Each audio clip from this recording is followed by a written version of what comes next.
Hello friends, तो कैसे आप सभी। आज इस नए वीडियो में हम बात करेंगे एब्जॉर्प्शन की। फार्माकोकाइनेटिक्स का अब चालू हो गया है तो एब्जॉर्प्शन की बात करेंगे, है ना। एडीए में हम पढ़ते थे, उसमें एब्जॉर्प्शन की बात करेंगे। एब्जॉर्प्शन को बेसिकली हमको मालूम है एब्जॉर्प्शन क्या होता है, फिर भी एक टेक्निकल डेफिनेशन के लिए ऐसा बोलते हैं कि चलो मान के चलो मैंने ये डायग्राम बना लिया। अब इस डायग्राम में ये जो है ये साइट ऑफ एडमिनिस्ट्रेशन है माउथ, ये जो है ब्लड वेसल्स, मान के चलिए यहाँ से ड्रग एब्जॉर्ब होता है, ये ब्लड वेसल्स है, यहाँ सर्कुलेशन में ब्लड जाता है। तो ये जो है,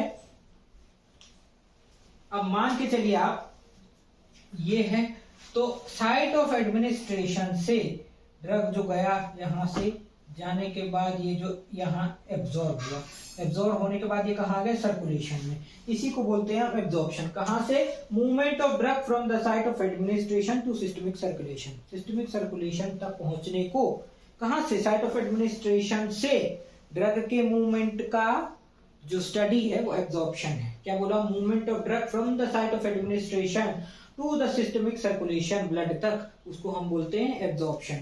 एब्जॉर्प्शन किस किस चीज पे डिपेंड करती है, fraction of drug administered that get absorbed. मतलब हमने अगर मान के चलिए 100% ड्रग लिया, एडमिनिस्टर किया, तो उसमें से कितना परसेंट जो है ड्रग एब्जॉर्ब हुआ, मतलब सिस्टमिक सर्कुलेशन में पहुंचा। मान के चलिए 75% एब्जॉर्ब हुआ, तो ये जो है ये इस पे डिपेंड करता है कि कितना फ्रैक्शन ड्रग एब्जॉर्ब हुआ। और रेट ऑफ एब्जॉर्प्शन, कितना जल्दी एब्जॉर्ब हुआ, इस पर भी डिपेंड करता है, ठीक है ना। ये डिपेंड इस दो चीज पर करता है एब्जॉर्प्शन। अब factors affecting absorption, factors affecting absorption मतलब कौन कौन से ऐसे फैक्टर्स हैं जो इसको एब्जॉर्प्शन को अफेक्ट कर रहे हैं, बढ़ा रहे या घटा रहे, वो दोनों देखेंगे। 4 ही फैक्टर्स अभी हैं डिस्कशन करने के लिए, एक एक्वस सॉल्युबिलिटी, एक कंसंट्रेशन, एक सरफेस एरिया, एक रूट ऑफ एडमिनिस्ट्रेशन।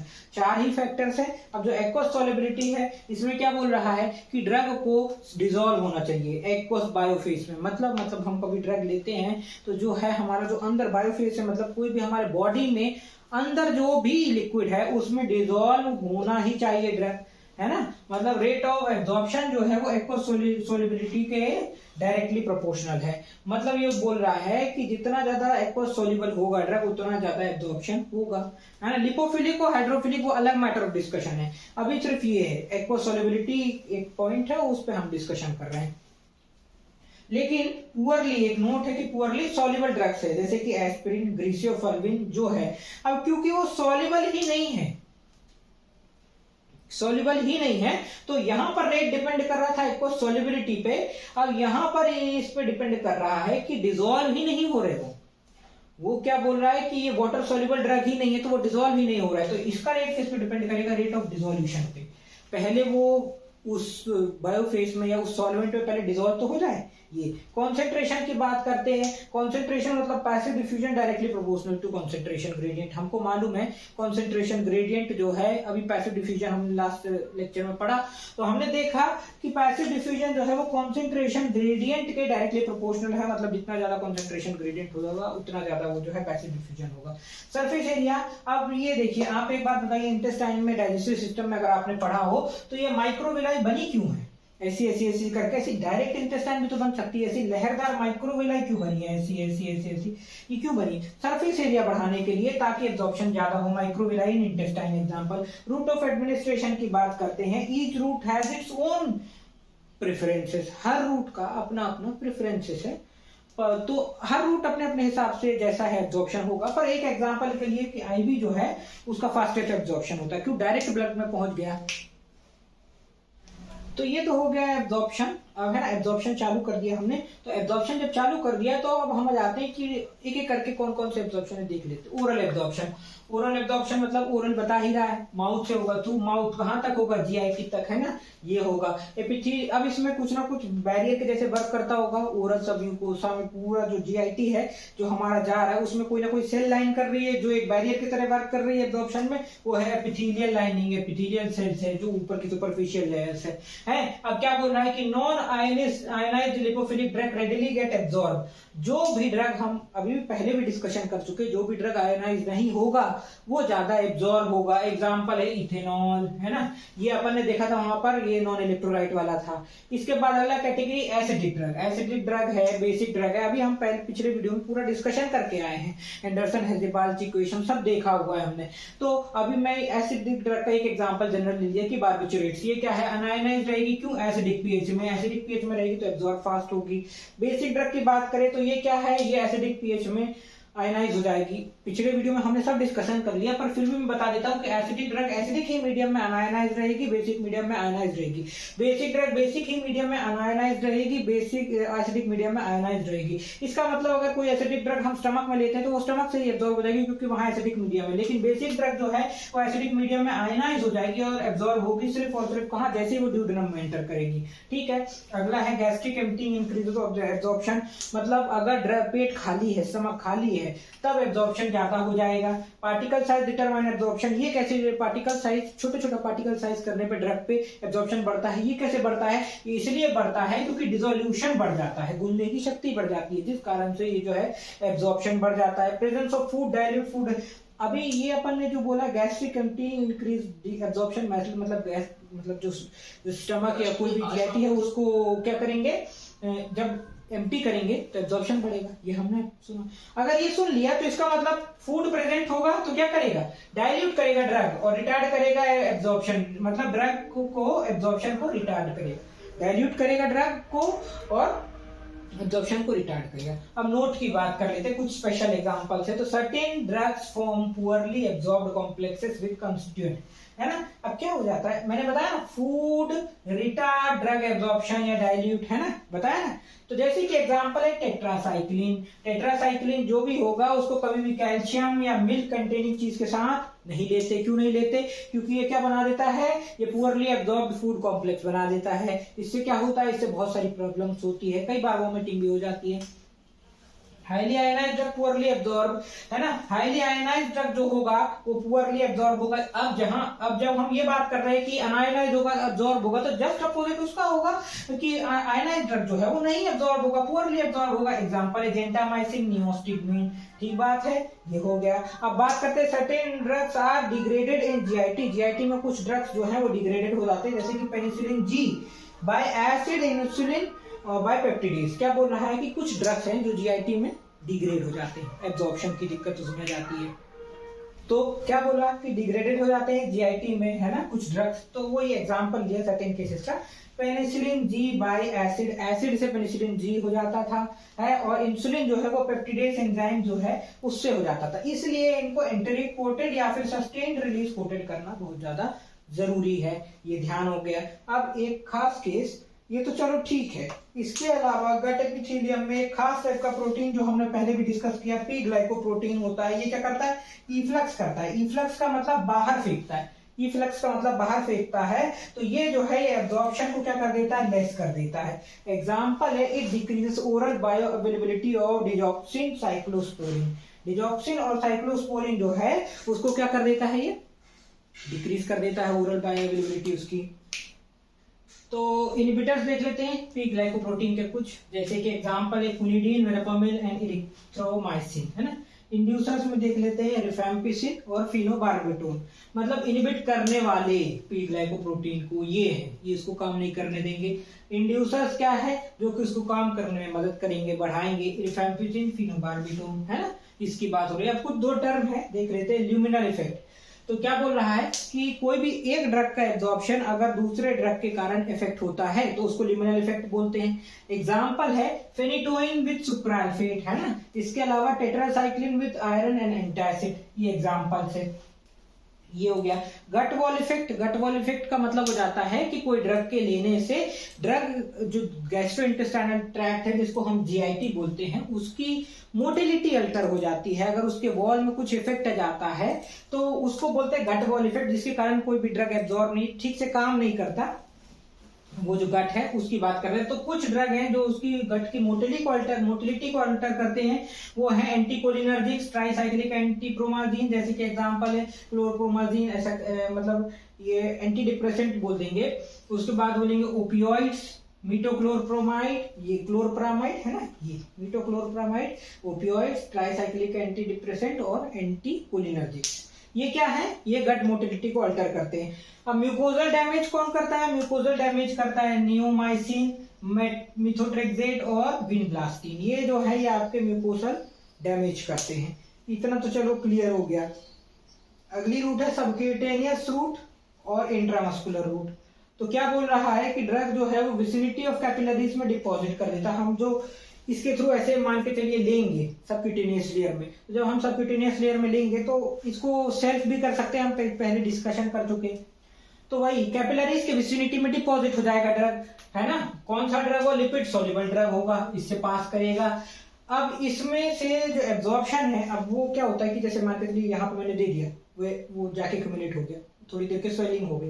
अगर आपको उसका एब्जॉर्प्शन बढ़ाना है कि जल्दी से जल्दी वो पूरे बॉडी में फैल जाए, उसके लिए आप एक्सरसाइज करें, हीट प्रोड्यूस करें, तो एब्जॉर्प्शन इंक्रीज होगा। उसको ऐसे ऐसे करने बोलते हैं ना, वो इसीलिए बोलते हैं, क्यों, क्योंकि एब्जॉर्प्शन बढ़ जाए। इसके अलावा absorption of subcutaneous route is more than intramuscular. दोनों ही रूट की बात हम साइमल्टेनियसली कर रहे हैं, लेकिन ये बता रहे हैं कि सबक्यूटेनियस रूट जो है वो ज्यादा एब्जॉर्प्शन करता है देन इंट्रामस्कुलर।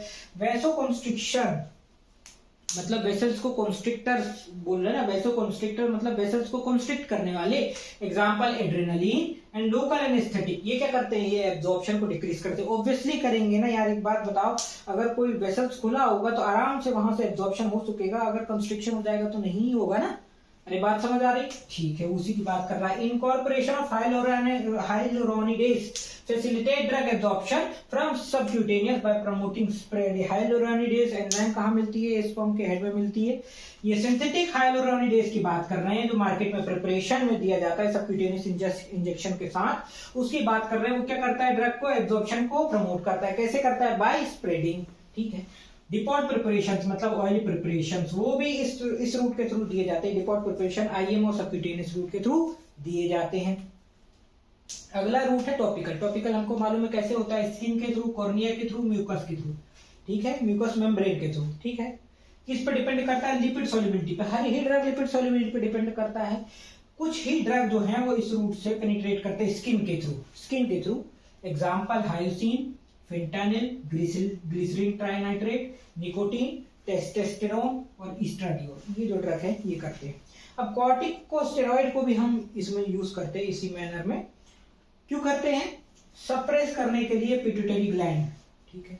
स्टेरॉइड्स हमने अभी कोरोना में भी देखा कि इम्यूनिटी घटाते थे। लोग बोलने लगे थे स्टेरॉइड लेता है तो इम्यूनिटी घटा दे, घटा दे। क्यों घटाते, इम्यूनिटी घटाते हैं वो, क्यों घटाते हैं, ताकि ये हो जाए, ठीक है। अब cornea is permeable to lipid soluble unionized physostigmine, क्या बोल रहे हैं,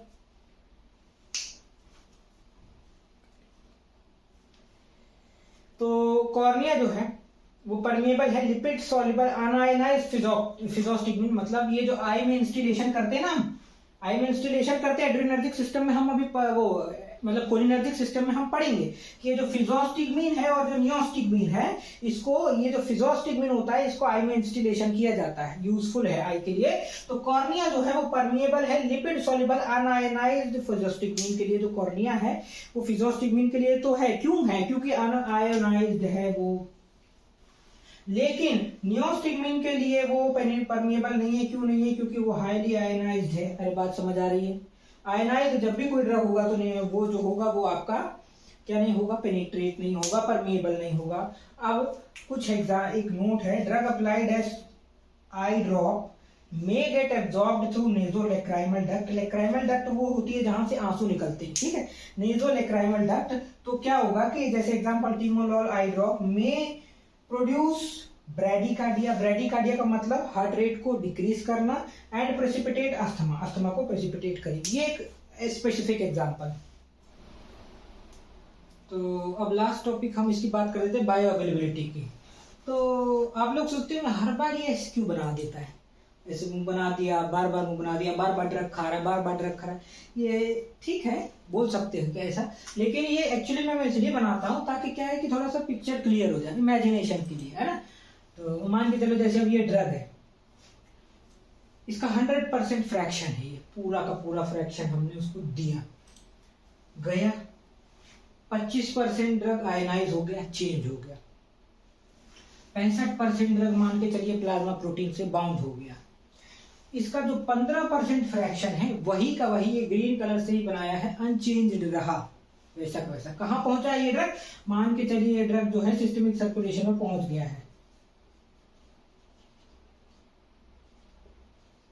ठीक है, मतलब ब्लड में भी पहुंच गया। 15% फ्रैक्शन ही इसका पहुंचा, ठीक है, अनचेंज्ड फॉर्म में। तो डेफिनेशन क्या बोलती है?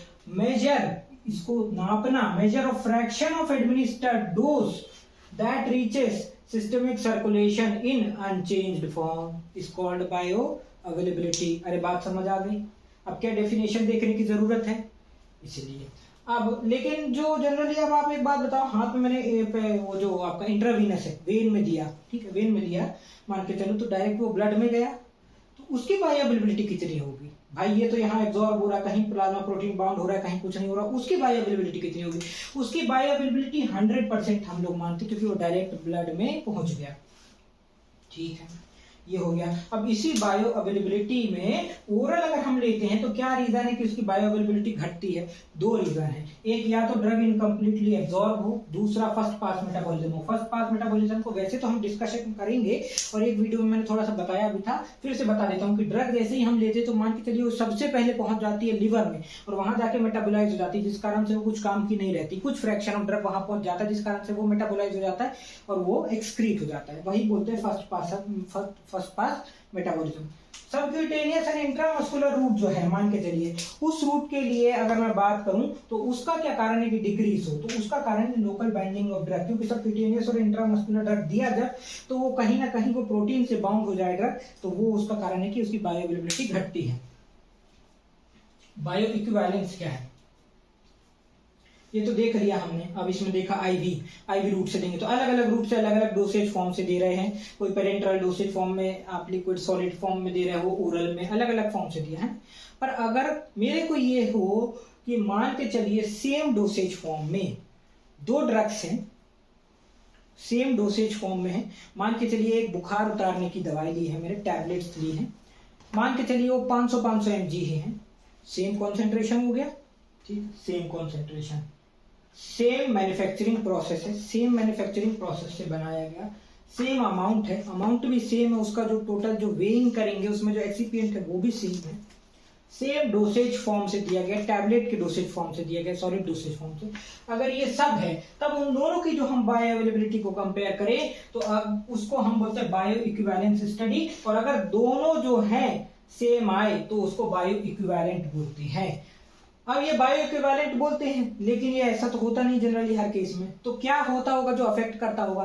तो डिसइंटीग्रेशन अफेक्ट करता है। डिसइंटीग्रेशन मतलब जो डिसइंटीग्रेट, जो वो जो ड्रग से रिलीज, जो पूरा डोसेज फॉर्म से रिलीज होने की प्रॉपर्टी ड्रग की, इसके अलावा डिसोल्यूशन मतलब घुलने की क्षमता, ये दो चीज जो है वो बायो इक्विवेलेंस या बायो अवेलेबिलिटी को अफेक्ट करते हैं। और इन दोनों की ही difference in bio availability due to disintegration and dissolution, इन दो चीज के कारण बायो अवेलेबिलिटी की मतलब समस्या खड़ी होती है, कम ऊपर नीचे जो होता है, ठीक है।